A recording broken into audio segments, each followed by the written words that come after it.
They thank you for guiding them to this celebration. Without you, this day would not be possible. I remind you here that your families are being joined. And so I asked you, Ken and Mary, to take this man, Bradley, into your hearts as son and beloved to Amy.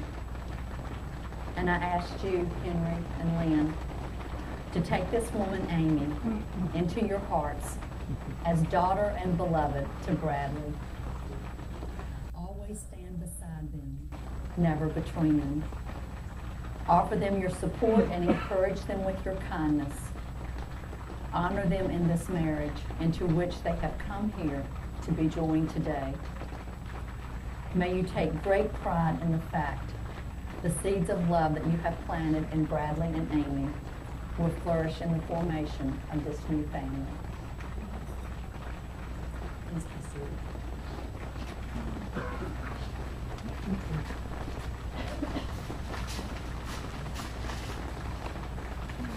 Now Amy's godmother, Beth Cohn, will share a reading with us.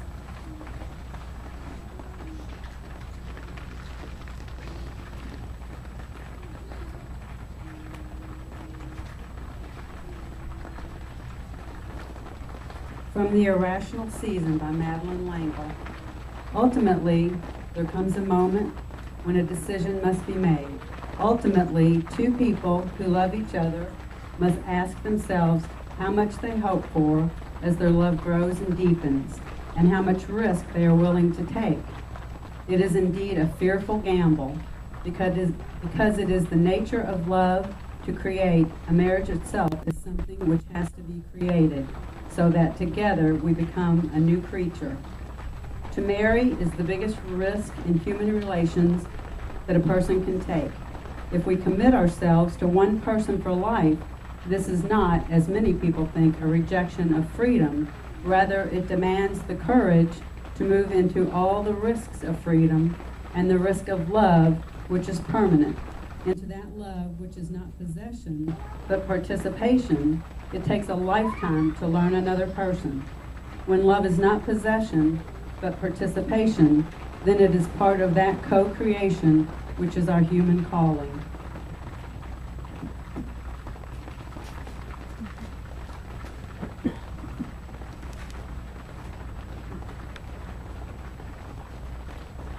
Amy and Bradley, the wedding ceremony is the gateway to a mystery.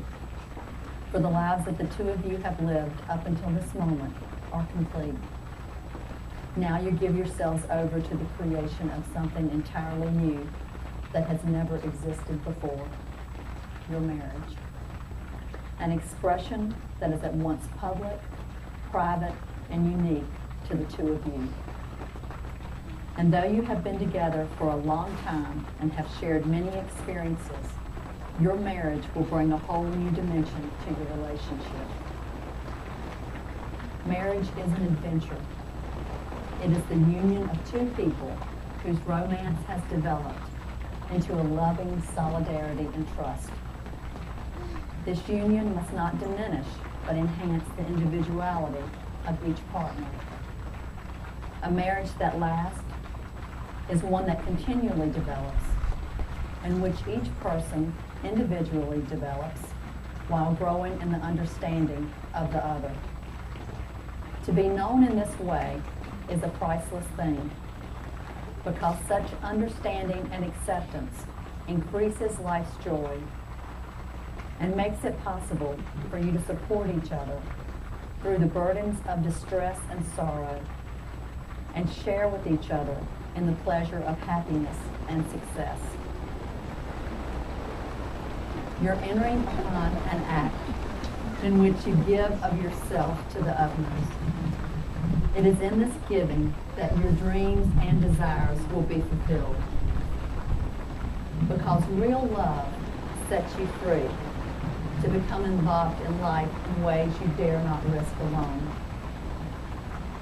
As you take your vows of marriage, I ask you to always remember that you are agreeing to support and encourage the happiness, growth, and fulfillment of your mate. Remind yourselves often of what brought you together, and give the highest priority to the tenderness and the thoughtfulness that your connection deserves. Let your bond be a catalyst that transforms you into the highest expression of yourself. Do not just be married or in love, but let your marriage be an active process of loving each other. And if each of you takes responsibility for the quality of your life together, it will be marked by abundance and delight. Now Bradley's brother, Bill Russell, will share a reading with us.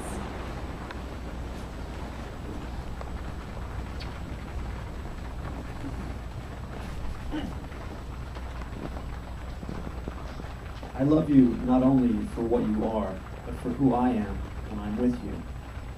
I love you not only for what you have made of yourself, but for what you are making of me.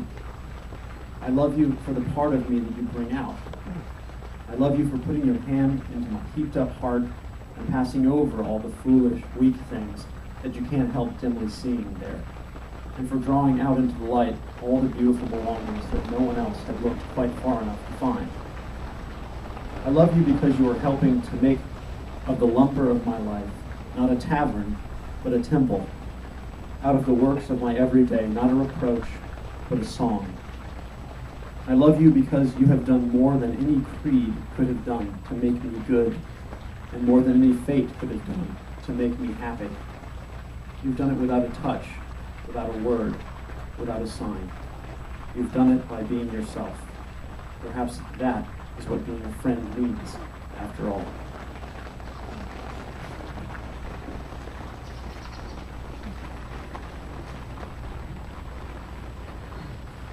Please face each other and join hands.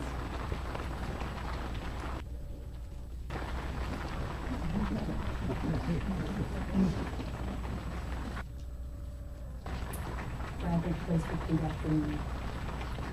Amy, today I promise to encourage and comfort you. Amy, today I promise to encourage and comfort And always be by your side. you, and always to be by your side.